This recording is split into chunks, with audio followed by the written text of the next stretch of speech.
안녕하십니까. 오늘 아침에는 연애신 시대소망 823페이지에서 826페이지까지를 읽어 드리겠습니다.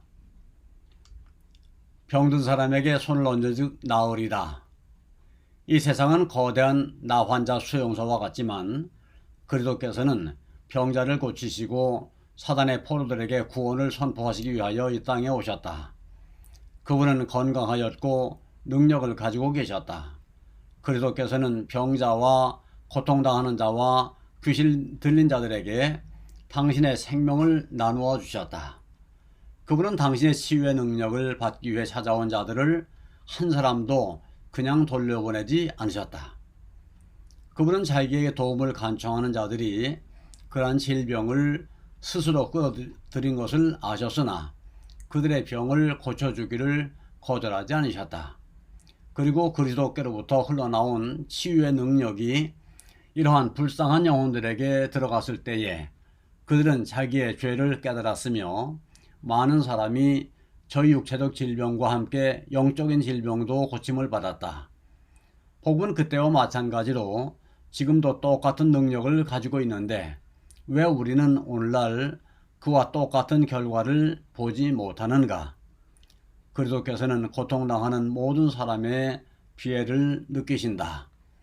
악한 영들이 인간의 몸을 해칠 때에 그리스도께서는 저주를 느끼신다.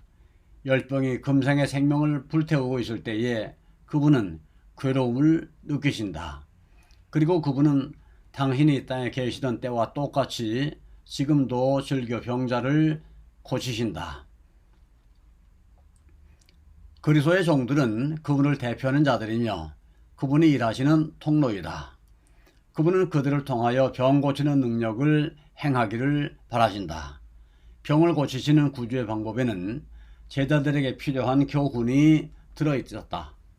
한 번은 그리스도께서 진흙을 이겨 소경의 눈에 바르시고 이르시되 실로암 못에 가서 씻으라 하시니 이에 가서 씻고 밝은 눈으로 왔더라.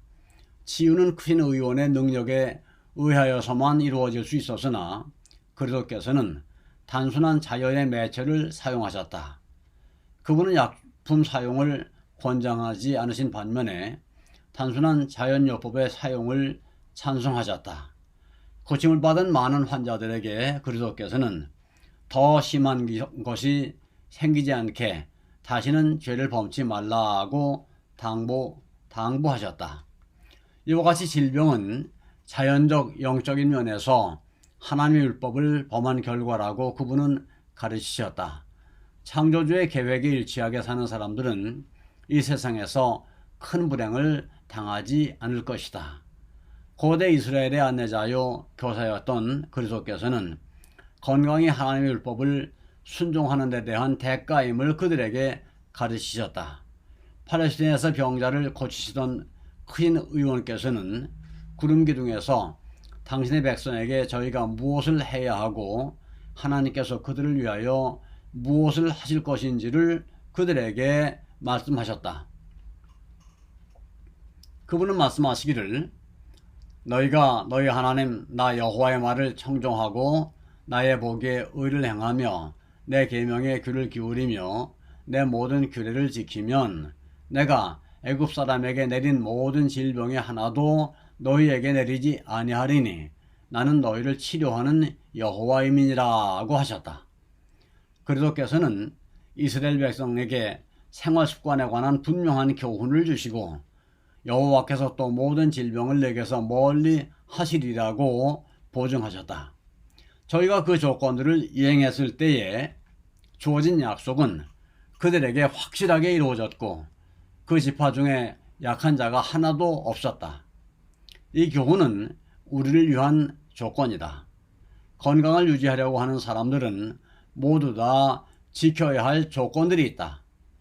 모든 사람은 이 조건들이 무엇인지를 알아야 한다. 여호와께서는 자연계에 있어서나 영적인 면에 있어서 당신의 법에 대하여 알지 못하기를 원치 않으신다. 우리는 심령의 건강은 물론 육체적인 건강을 회복하기 위해서도 하나님과 함께 일하는 일꾼들이 되어야 한다. 우리들은 건강을 유지하는 법과 회복시키는 법을 다른 사람들에게 가르쳐 주어야 한다. 병자들을 위하여 우리는 하나님께서 자연 가운데 마련해 두신 치유법을 사용해야 하고 또 그들에게 저들의 병을 회복시킬 수 있는 분을 가르쳐 주어야 한다. 병자와 고통당하는 자들을 믿음의 팔로 안아 그들을 그리스도께 소개하는 것이 우리의 할 일이다. 우리는 그들에게 크신 의원을 믿도록 가르쳐야 한다. 우리는 그분의 약속을 붙잡아야 하며 그분의 능력을 나타내시도록 기도해야 한다. 바로 복음의 진수는 회복이다. 그러므로 구주께서는 우리들이 병자와 소망 없는 자와 고통당하는 자들에게 그리스도의 능력을 붙잡도록 권하기를 바라신다. 그리스도께서 하신 모든 치료에는 사랑의 능력이 있었다. 따라서 우리는 믿음을 통하여 그 사랑에 참여함으로 그분의 사업을 위한 도구가 될 수 있다. 우리가 우리 자신과 그리스도 사이에 거룩한 관계를 맺는 일을 게을리한다면 생명을 주는 능력의 물줄기가 우리에게서부터 백성들에게로 큰 시냇물을 이루어 흘러갈 수 없다. 사람들의 불신 때문에 구주께서 많은 능력을 행하실 수 없었던 곳들이 있었다. 그처럼 지금도 불신은 교회를 도우시는 거룩하신 분에게서 교회를 분리시키고 있다. 영원한 실체를 붙잡는 교회의 힘이 약하다. 교회가 믿음이 부족하므로 하나님께서는 실망하시고 당신의 영광을 빼앗기신다. 그리스도께서 함께 하시겠다는 약속은 교회가 그분의 사업을 수행하고 있을 때에 이루어진다. 가서 모든 족속을 가르치라. 볼지어다 내가 세상 끝날까지 너희와 함께 있으리라 하고 그분은 말씀하셨다. 예수님의 멍에를 매는 것이 그분의 능력을 받는 첫째 조건 중에 하나이다. 바로 교회의 생명은 주께서 명하신 일을 성취하는 데 바치는 충성에 달려있다. 이 사업을 게을리하는 것은 확실히 영적 나약과 부패를 초래한다. 다른 사업을 위한 적극적인 노력이 없는 곳에서는 사랑은 식어지고 믿음은 희미해진다. 그리스도께서는 복음 사업에 있어서 목사들을 교회의 교육자가 되도록 의도하셨다. 그들은 잃어버린 자들을 찾아 구원하는 방법을 백성들에게 가르쳐 주어야 한다. 그런데 그들이 하고 있는 것이 이 일인가? 슬프다. 얼마나 많은 목사들이 교회에 꺼져가는 생명의 불꽃을 살리려고 애써서 부채질하고 있는가? 얼마나 많은 교회들이 마땅히 잃어버린 양떼를 찾아야 할 사람들에 의해 병든 양들처럼 돌봄을 받고 있는가?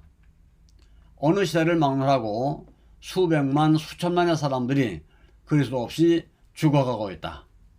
인간에 대한 측량할 수 없는 하나님의 깊은 사랑이 격발되어 왔으나 사람들이 그같이 큰 사랑을 다만 피상적인 감사만으로 받아들인 것을 보고 천사들은 매우 놀란다. 천사들은 인류가 하나님의 사랑을 너무나 낮게 평가하는 것을 보고 몹시 놀란다. 하늘은 사람들이 영혼들에 대해 나타내는 태만을 보고 의분을 갖는다. 그리스도께서 이러한 행동을 어떻게 보실지를 우리는 생각해 본 일이 있는가? 추위와 눈보라 속에서 길을 잃고 헤매는 저희 자녀를 구해낼 수 있었던 자들이 그들을 죽도록 버려두고 그냥 지나갔다는 것을 그 부모가 알았다면 어떻게 생각하겠는가? 그들은 몹시 슬퍼하며 극도로 분개하지 않겠는가? 그들은 자식에 대한 뜨거운 눈물과 비할 데 없는 사랑만큼이나 격렬한 분노로 그 살인자들을 고발하지 않겠는가? 모든 사람이 당하는 고통은 하나님의 자녀들의 고통이며 죽어가는 저희 동료들에게 도움의 손길을 뻗치지 않는 자들은 하나님의 의분을 격발시킨다. 이것이 어린 양의 분노이다. 그리스도와 밀접한 교제를 나눈다고 주장하면서 저희 동료 인간의 곤경에 무관심한 자들에게 그 큰 심판날에 나는 너희가 어디서 왔는지 알지 못하노라. 행악하는 모든 자들아 나를 떠나가라 하고 그리스도께서 선언하실 것이다.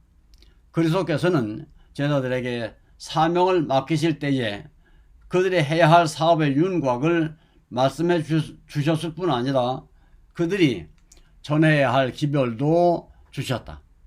그분은 백성들을 가르쳐서 내가 너희에게 분부한 모든 것을 지키게 하라고 가르친 것을 가르쳐야만 했다. 여기에는 그분이 개인적으로 가르치신 것뿐만 아니라 구약의 모든 선지자들과 교사들을 통하여 가르치셨던 것들이 포함되어 있다. 인간의 가르침은 여기서 제외된다. 유전이나 사람의 학설이나 추론이나 교회의 법이 끼어들 자리가 없다. 이러한 위탁에는 교회의 권위로 법을 제정하는 일이 포함되어 있지 않다. 그리스도의 종들은 이것들 중에 어느 하나도 가르치지 말아야 한다. 그리스도 자신의 말씀과 그분의 행하신 일에 관한 기록과 율법과 선지자만이 이 세상에 나눠주도록 제자들에게 맡겨진 보물이다. 그리스도의 이름이 저들의 군호와 저들을 구별짓는 표가 되며 그들의 연합의 띠와 저희 행동의 노선을 결정하는 권위가 되는 동시에 성공의 원천이 된다. 그분의 이름을 지니지 않은 것은 어떤 것도 그분의 나라에서 인정을 받지 못한다. 복음은 생명 없는 학설처럼 제시할 것이 아니라 생애를 변화시키는 생동감 넘치는 능력으로 제시되어야 한다. 하나님께서는 당신의 은혜를 받는 자들이 그 은혜의 능력에 대한 증인이 되기를 바라신다. 당신께 대해 가장 모독적인 방향으로 나갔던 자들까지도 그분은 즐겨 받아들이신다. 그들이 회개할 때에 당신의 거룩한 성령을 나눠주시고 신임받을 수 있는 가장 높은 자리에 두신다. 그러고는 그들을 불충실한 자들의 거처로 보내사 그분의 무한하신 은혜를 선포하게 하신다.